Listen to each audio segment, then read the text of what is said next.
Yan guys. So, may mga ilan tayong comments sa ating YouTube channel. So, punta lang kayo sa playlist natin. So, makikita niyo yung mga iba't ibang klase ng videos doon. Pero, ang ika-clarify ko lang sa inyo ngayon guys, is hindi po lahat ng mga vlogger dito or lahat na nag-videos dito sa Czech Republic is kailangan yung, huwag kayong basta-basta maniwala guys. Huwag kayong pani. Okay? Huwag kayong paniwalahin. Kasi, syempre, may mga ilan dito talaga nag-vlogs. Kasi, meron ako na panood. Kasi sinabi sa akin, pinasa sa akin, sabi niya, panoorin mo to kasi sabi dito is nasa 150k daw yung sinasahod dito sa Czech Republic. So, although, siguro, oo, tama naman na ganun kalaki yung sinasahod dito sa Czech Republic, guys. Oo, pwede naman. Kung kayo ay skilled kayo, kung kayo ay talagang mataas yung nyo na skilled driver kayo, something welder kayo, ganyan. Tapos yung overtime nyo is paldo-paldo. Pero syempre, guys, tandaan nyo, hindi po lahat ng companies pare-pareho. Parang Pilipinas lang din yan. Merong company na sobrang lakas na overtime, as in talagang walang palya, overtime talaga lahat. At meron namang company na 6 to 2, 2 to 10, or 10 to 6. Walang overtime ng Sabado at Linggo. So, Monday to Friday ka lang papasok. Wala kang overtime. So, wag natin guys laging i-compare yung sarili natin doon sa iba.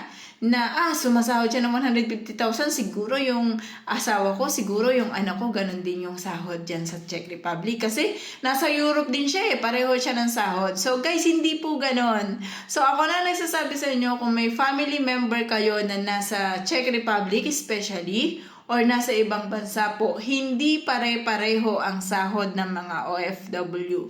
It doesn't mean na ako po ay nasa Czech Republic is kapareho ko sila na sumasahod ako ng 150,000. Magre-react talaga ako sa inyo guys pag sinabi nyo na sumasahod ako ng ganyan kalaki.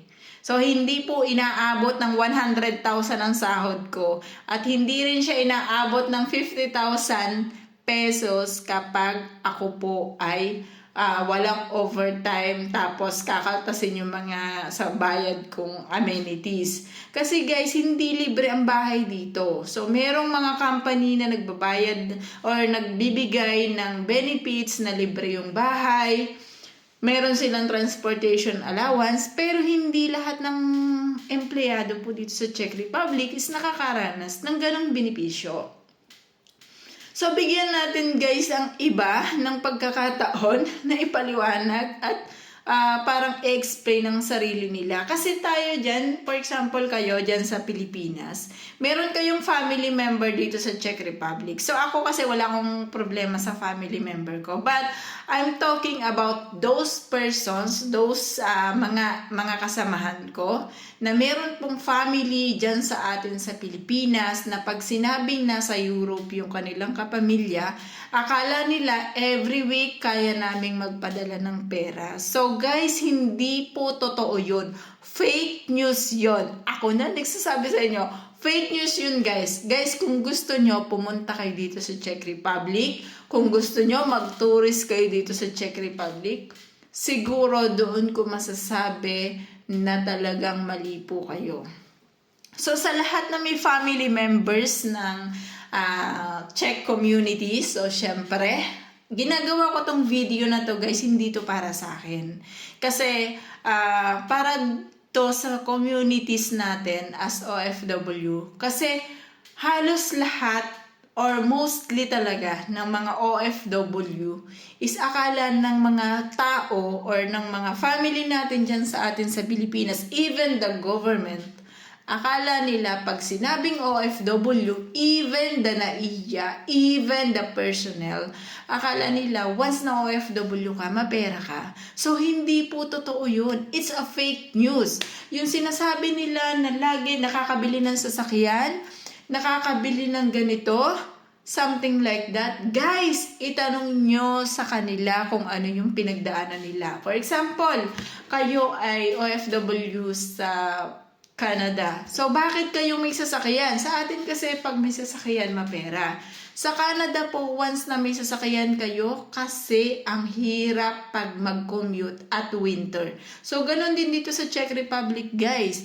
Once na kayo po ay walang sasakyan, especially kapag winter, maghihintay ka talaga ng bus, yung daan ng bus. So, ang layo ng transportation. So, lalakarin mo yun, ano ka lang, winter. So, depende po yan sa location. So, wag nating ihalin tulad yung pamumuhay ng mga Pilipino dyan sa atin sa Pinas compare dito sa ibang bansa. At kung nakakita kayo, ay si ano lumabas na naman, ay si ano naggala sa ganun, hindi ba pwedeng treat niya lang yun sa sarili niya? Hindi ba pwede yun? Hindi ba pwede mag-treat kahit konti? At hindi ba pwede na baka park lang yun malapit sa kanila? So, I'm talking about the families na parang stress doon sa kanilang, halimbawa, meron silang kapamilya dito sa ibang bansa. At saka sabi ko po sa inyo, hindi ibig sabihin na nandito kami sa Europa. Kasi ang Czech Republic po is part ng Europe. So, meron yan katabing lugar, Slovakia, Czech Republic, Hungary, Croatia, Poland. So, yan po yung magkakatabing bansa dito sa Europe na akala nila is sobrang laki ang sinasahod. Guys, malaki naman talaga ang sinasahod. Lumalampas nga ng 50,000 pesos eh. Siyempre, ang laki na nun sa atin ng 50,000 pesos. Pero huwag niyong kakalimutan guys na yung family niyo na nandito sa ibang bansa is kakain din siya dito. Baka akala nyo, pag nakakita kayo ng ipinost ko na video about sa sahod reveals, akala nyo yun lang yung magiging gastos ng inyong kapamilya dito sa Czech Republic especially. Halimbawa, nag-post ako ng sahod reveals kasi meron ako niyan sa aking YouTube channel. Sa playlist ko may sahod reveals ako. Lahat ng sahod is sinasabi ko doon. Ngayon, magpo-post ako doon na sa magkano sinasahod namin. So, kung i-compute natin yun sa 2.50, so parang lumalabas na nasa 70 or 80,000 pesos ang sinasahod natin inaman. Pero syempre guys, kakain din kami dito. Iba ang presyo dito sa presyo dyan sa atin sa Pilipinas. Ang presyo dito, sabihin natin na sa 3,000 crowns na pera dito sa amin sa Czech Republic, sa Pilipinas ang katumbas na po nun ay nasa 8,000 pesos. Eh yung 3,000 crowns na pagkain mo is napaka-minimal lang nun. Kung baga tipid na tipid ka nun. Tapos magbabayad ka pa ng data, magbabayad ka pa ng bahay. Eh magkano ang bahay dito? Ang bahay po dito nagre-range ng nasa 6,000 crowns. Ang pinakamababa na yon. Eh kung 6,000 crowns ang pinakamababa guys, magkano yun sa atin sa Pilipinas? Nasa 15 to 17,000 pesos. Ngayon, kung ang sinasahod mo ay 70,000 pesos, yung total ng sinahod mo, bawasan mo na yun ng 17,000 pesos para sa bahay lang. Magkano na lang ang natira? Siyempre, kakain ka pa. Magko-commute ka pa. Hindi naman pwedeng hindi ka mamamasahe. Diba? Hindi naman pwedeng wala kang data para ka makatawag sa inyo. Diba?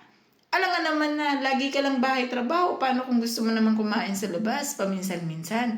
Magkano na lang ang matitira sa'yo? Magpapadala ka kay family mo, sabihin natin 10,000 pesos. Tapos maliliitan, after 2 weeks, hihingi ulit. O, diba?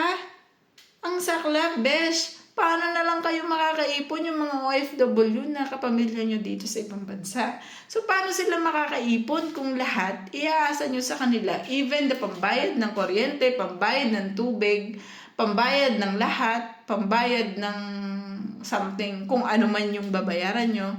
Diba guys? So, be careful. Nakakaawa yung mga OFW natin. So, tumatanda rin po kami mga OFW. Napapagod din kami magtrabaho dito sa Czech Republic or kahit saan mang parte. Napapagod din po kaming magtrabaho, guys. So, ang gusto namin at the age of 40, at the age of 50, hanggat kaya namin, sana makapag-stay na kami ng Pilipinas, makapagpundar kami ng sarili namin, makapag-invest kami ng sarili namin, makapundar kami ng sarili naming insurance, magkaroon kami ng sarili naming pagkakakitaan para makapag-stay kami sa Pilipinas. Yan po yung target namin. Sana matupad namin, pero hanggat di nyo kami binibigyan ng importansya ng mga malalapit sa amin, hindi po namin yan matutupad.